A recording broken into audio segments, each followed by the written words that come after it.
एक वक्त था जब मुगल एम्पायर दुनिया के सबसे ताकतवर एम्पायर्स में से एक था और फिर एक छोटी सी trading company East India Company ने इतने ताकतवर एम्पायर को रिप्लेस करके पूरे भारत पर अपना कब्जा कर लिया।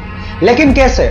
आज हम इतिहास के इसी चैप्टर के बारे में बात करेंगे और जानने की कोशिश करेंगे कि ऐसी क्या वजह थी जिनकी वजह से भारत में मुगल एम्पायर फेल हुआ और ब्रिटिशर्स सक्सेसफुल हुए। मुगल एम्पायर का डिक्लाइन औरंगजेब के शासन के वक्त ही शुरू हो चुका था, लेकिन सन 1707 में औरंगजेब की मौत के बाद यह प्रोसेस काफी तेज हो गया।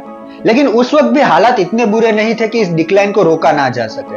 हाँ, कुछ रूलर्स ने मुगल अथॉरिटी को चैलेंज जरूर किया था, लेकिन उनमें से कोई भी मुगल एम्पायर के सामने इंडिपेंडेंट होने की ताकत नहीं रखता था। सिख, मराठास और राजपूत भी मुगल एम्पायर को ओवरथ्रो करने की ताकत नहीं रखते थे। वो बस अपनी टेरिटरीज में अपना इंडिपेंडेंस मेंटेन करने के लिए लड़ रहे थे।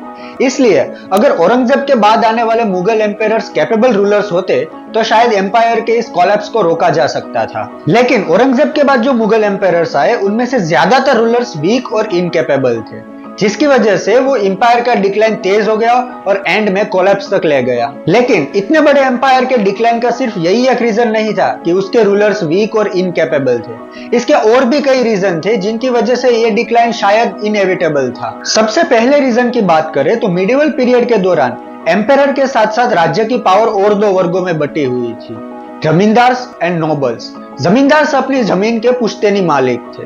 इन्हें देश के अलग अलग भागों में अलग अलग नाम से जाना जाता था, जैसे कि राइस, राजास, खूट्स या देशमुख्स। मुगल एम्पायर में इनका एक इंपॉर्टेंट रोल था क्योंकि ये रेवेन्यू कलेक्शन और लोकल एडमिनिस्ट्रेशन में मदद करते थे और इसके लिए वे लोग छोटी मोटी सेना भी रखते थे। मुगल्स ने जमींदार की पावर को कम करने और किसानों के साथ डायरेक्ट कॉन्टेक्ट बनाने की कोशिश की, लेकिन इसमें वे अनसक्सेसफुल रहे।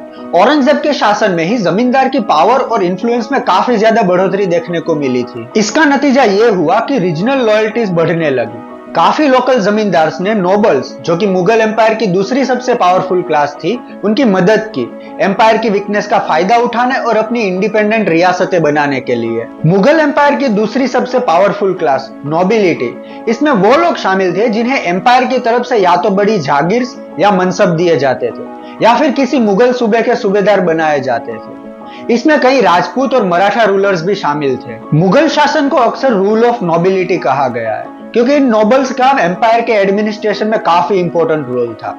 अकबर ने इनके लिए एक अच्छी ऑर्गेनाइज सिस्टम प्रोवाइड की थी, लेकिन नोबिलिटी के बीच धर्म, जाति और प्रांत के आधार पर कई मतभेद थे और विवाद थे। औरंगजेब के शासन के बाद जब दिल्ली में सेंट्रल लीडरशिप वीक थी, तब इन नोबल्स की आपस की लड़ाई ने ना सिर्फ एम्पायर की प्रेस्टीज को कम किया बल्कि इसके पतन का भी एक कारण बना। औरंगजेब के शासन के दौरान ही कई पावरफुल रीजनल ग्रुप्स जैसे कि जाट्स, सिख, मराठास ने मुगल अथॉरिटी को चैलेंज किया था अपनी खुद की रियासतें बनाने के लिए। एम्पायर के अगेंस्ट पॉलिटिकल डोमिनेंस के लिए उनकी इस लगातार स्ट्रगल ने एम्पायर को काफी वीक कर दिया था। औरंगजेब और उसके बाद बहादुर शाह एक ने जब राजपूत को दबाने की कोशिश की तो राजपूत भी मुगल एम्पायर के अगेंस्ट लड़ने के लिए मजबूर हो गए।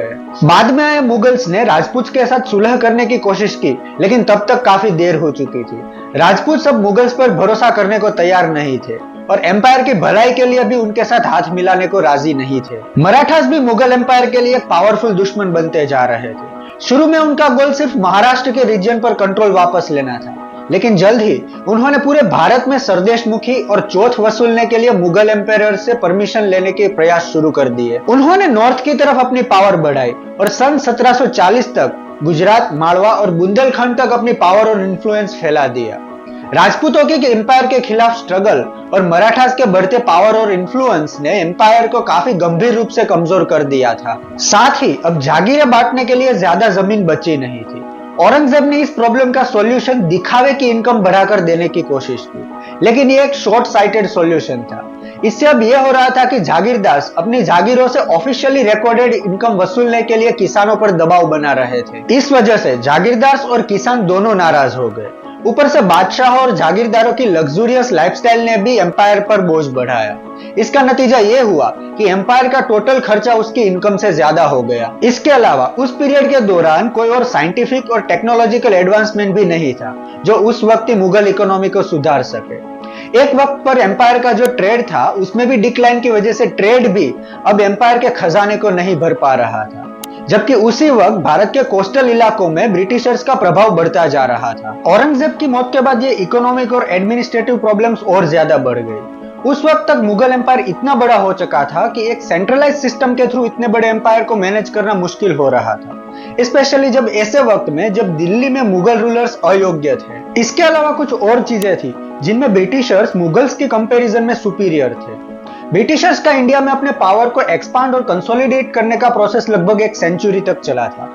इन 100 सालों में ब्रिटिशर्स ने मिलिट्री और डिप्लोमेटिक टैक्टिक्स से साथ साथ कुछ और भी तरीके अपनाए थे और फिर आखिरकार इंडिया के रूलर्स बन गए। ब्रिटिशर्स ने वॉर्स और एडमिनिस्ट्रेटिव पॉलिसीज दोनों का इस्तेमाल किया भारत के अलग अलग राज्यों पर अपना पावर इंपोज करने के लिए और पूरे भारत पर कब्जा करने के लिए। ब्रिटिशर्स कामयाबी के लिए गलत तरीकों का इस्तेमाल करने से भी नहीं कतराते थे, चाहे किसी सिचुएशन का फायदा उठाना हो या फिर किसी लोकल रूलर को एक्सप्लॉइट करना हो। भारत में ब्रिटिशर्स की सफलता के पीछे जो फैक्टर्स है उनकी बात करें तो उनमें सबसे पहला फैक्टर है उनके आर्म्स, मिलिट्री एंड स्ट्रेटेजीज। जो हथियार ब्रिटिशर्स यूज करते थे वो इंडियन हथियारों की कंपैरिजन में बेहतर थे। जब यह बात इंडियन रूलर्स को समझ आई तो कई इंडियन रूलर्स ने यूरोपियन आर्म्स इंपोर्ट किए और यूरोपियन ऑफिसर्स को अपने सोल्जर्स को ट्रेन करने के लिए रखा। लेकिन इंडियन सोल्जर्स ब्रिटिश सोल्जर्स की कंपैरिजन कभी नहीं कर पाए। ओरिजिनलिटी की कमी की वजह से इंडियन ऑफिसर्स और उनके सोल्जर्स सिर्फ एक इमिटेटर्स बन के रह गए। इसके अलावा ब्रिटिशर्स के पास एक रेगुलर सैलरी पेमेंट सिस्टम और स्ट्रिक्ट डिसिप्लिन का कल्चर था, जिससे उन्होंने अपने ऑफिसर्स और सोल्जर्स की लॉयल्टी को इंश्योर किया था। जबकि इंडियन रूलर्स कई बार अपने सोल्जर्स को रेगुलर सैलरी नहीं दे पाते थे। मराठास भी कभी कभी अपने मिलिट्री कैंपेन्स को रेवेन्यू कलेक्ट करने के लिए डाइवर्ट करते थे ताकि सैनिकों को रेगुलर सैलरी दे सके। इसके अलावा इंडियन रूलर्स अपने पर्सनल बॉडीगार्ड्स और भाड़े के सैनिकों पर काफी ज्यादा निर्भर थे, जो इतने डिसिप्लिन नहीं हुआ करते थे और जब सिचुएशन बिगड़ती थी तो वे अक्सर विरोधियों के साथ जुड़ जाते थे। तीसरा फैक्टर था डिसिप्लिन और सिलेक्शन सिस्टम। कंपनी के ऑफिसर्स और सोल्जर्स को उनके स्किल के बेसिस पर रिस्पॉन्सिबिलिटीज दी गई थी, ना कि उनकी जाति या धर्म देख के। वे खुद स्ट्रिक्ट डिसिप्लिन के अंडर थे और अपने कैंपेन के ऑब्जेक्टिव्स से वाकिफ थे। इसकी कंपैरिजन में इंडियन एडमिनिस्ट्रेटर्स और मिलिट्री ऑफिसर्स को कास्ट और पर्सनल रिलेशन के बेसिस पर अपॉइंट किया जाता था, जो कि अक्सर मेरिट और एबिलिटी को नजरअंदाज करते थे।